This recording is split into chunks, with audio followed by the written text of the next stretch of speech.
the race that happened, there was a little bit of some storylines going on in the first 2 rounds. Bracy in the morning session ran like an incredible 640, I think 646 in the prelim, like not the semifinals, but the prelim. So I was like, oh man, Bracy, he's coming in hot with a 646 personal best in the first round. He did not need to do that. Coleman and Jacobs kind of cruise to their individual heat wins. So right away, we were expecting a Coleman versus Jacobs. Bracy runs 646. We're like, all right, it's a 3-way battle. Let's see what happens in the semis. And then in the semis, Bracy and Coleman can take their foot off the gas. They win their races individually. But then Jacobs, in his semifinal, he runs 645, I believe. Is that what he ran, 645? Yeah, he runs 645, tying the world lead. And so now we're going into the final with Bracy coming off of 646, Jacobs coming off of 645, Coleman coming off of win-win easily, so he's the most the least pushed himself. He has the most in his legs, I guess you could say, but also has a season best of 645. So we're like, all right, this is a 3-way monster for final. They're all in the middle of the track. They line up, and then the gun goes off, and 6 seconds later, we have no idea who won because Jacobs nips Coleman at the line by 0.003 seconds. It was such a close margin of victory that it felt like it took 20 minutes to find out who won. You're just watching the screen, and they're all just staring at the board. You have no idea. And then it took, 2 minutes? It felt like forever. But 2 minutes later, you see Jacobs put his arms up, and you're like, there it is. Jacobs taking down the world record holder in the 60, the defending world champion in the 60, and triples down on all the disrespect that he's been given because he opted to not run post-Olympics, that people put an asterisk. Nah, he's an Italian. That 100-meter win at the Olympics doesn't mean shit. You got to do it again for me to really believe it. Well, he ran 641. He beat the world record holder. He beat the 2019 world champion in the 100. And not only did he beat these guys, he beat them coming from behind. He did not have a lead. He did not hold off Coleman. He did not hold off Bracy. He chased down Coleman. He chased down Bracy. And if there's 40 more meters to this is not a margin of victory of 0.003 seconds. This is a dominant Jacobs win if we had 40 more meters to this race.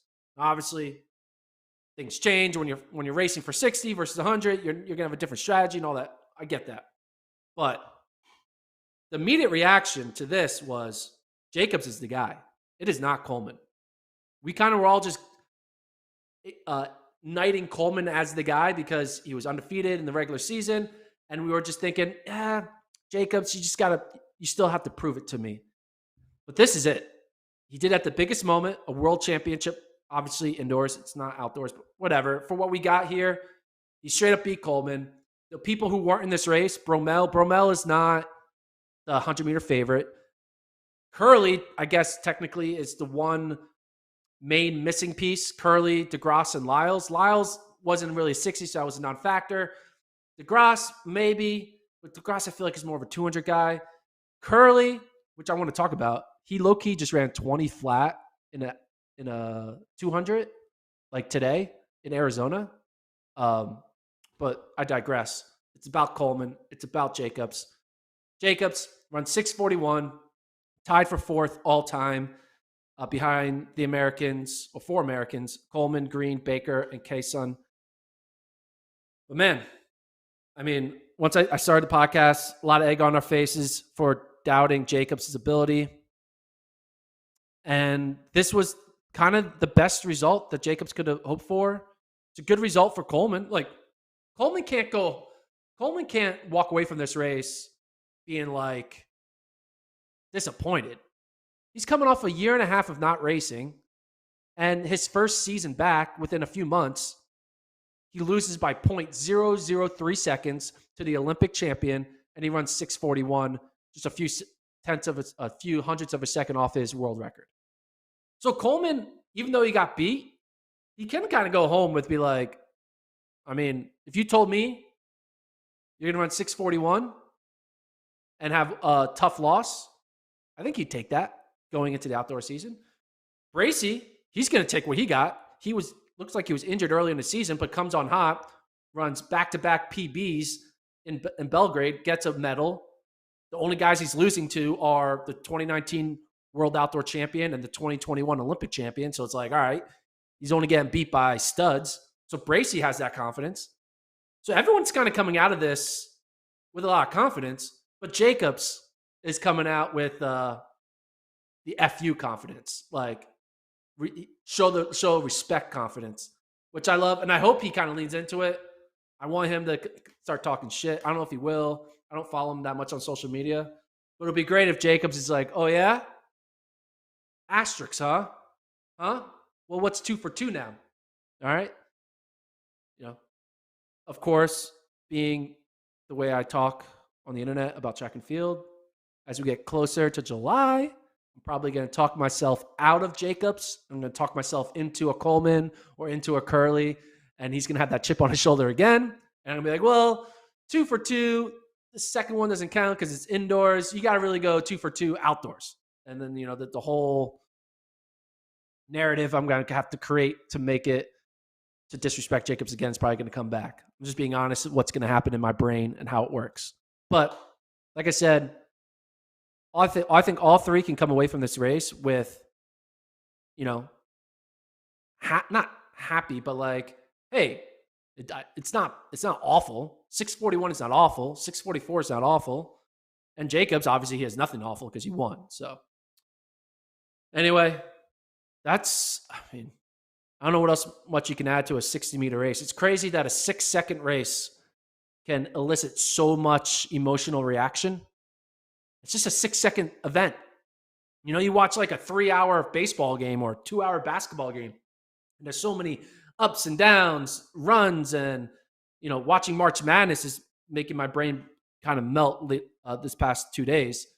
But like in 6 seconds, the narrative of our sport went like this. It just snapped. We could have had 2 different paths. We could have had the path of, oh shit, Coleman's back. No one's ever going to beat him. He hasn't lost a beat. The Olympic champion could have beat him.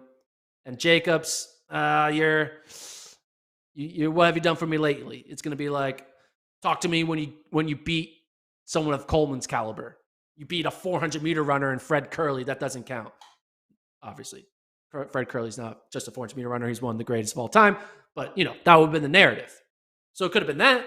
But now we're going down the other path where it's, oh shit, the Italian is legit. Jacobs ain't going nowhere. He can beat the 100. He beat the 100-meter champion. He beat the 200-meter Olympic champion. He beat the versatile Fred Curley. He's beaten the consistent lately Bromell. He's beaten everybody. So what else can he? He's like, guys, I've proven it all. It's time for you to roll out the red carpet for me. I'm getting lane 4 or 5.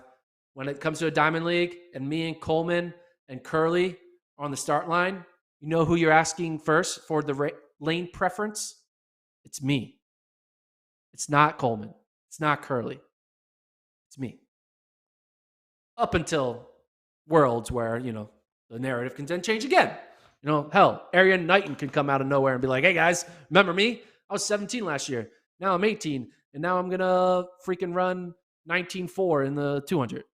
You know, crazy things happen. We got still a bunch of months before World Outdoors, but I'm already excited. This is a great way to start the outdoor season. You have now the chip on Coleman's shoulder. You have the confidence on Jacobs' shoulder. You have the rejuvenation into Bracy. It's just great all around. But yeah, anyway, that's the men's 60. So much I could have